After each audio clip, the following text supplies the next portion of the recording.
Imagine a situation. Young boys and girls just enter the university. They are ambitious, motivated, full of energy.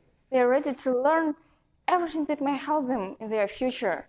They have a dream to find a great job with a high salary, to buy a house, to buy a car, and so on and so forth.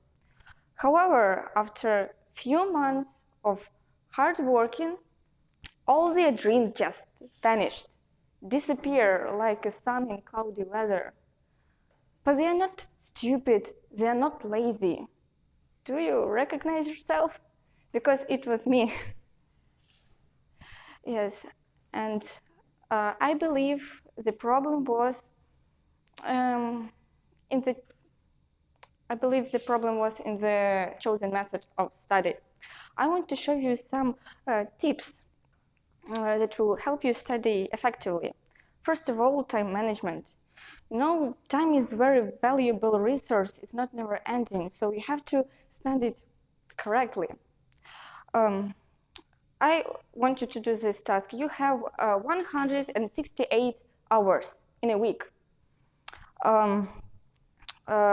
Take this number and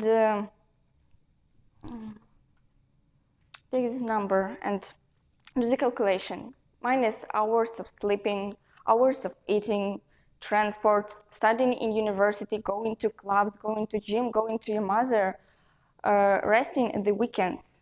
And the total number, what you get, is the number of studying on your own. That's all you have. As for me, I have 20 hours a week.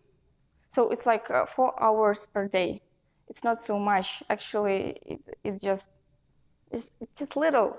So you have to choose the most important subject and divide these hours among them. So choose the most important, less important, and eventually you will find out that some subject you have to erase from your list. Well, after all, we don't have time, and we can't read everything in this world. So it's also important how do you read. And I want to show you one of the ways. It's like survey, question, read, associate, recite, and review. Survey and question. Read quickly the text. Read titles, subtitles, question in the end of the paragraph. You will understand what can you expect. And also write your own questions. It's more useful when you read the text and you are looking for answers. You will memorize it better. After all, associate. Try to make connections with your knowledge and what you just learned. It's much better to understand it. After all, recite.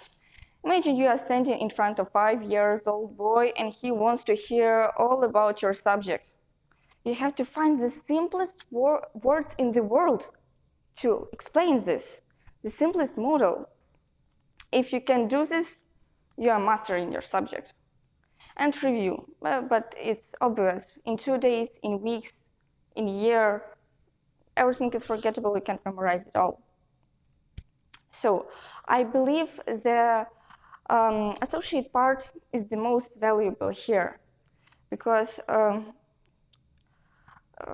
well, I want to show you one thing that will be very useful.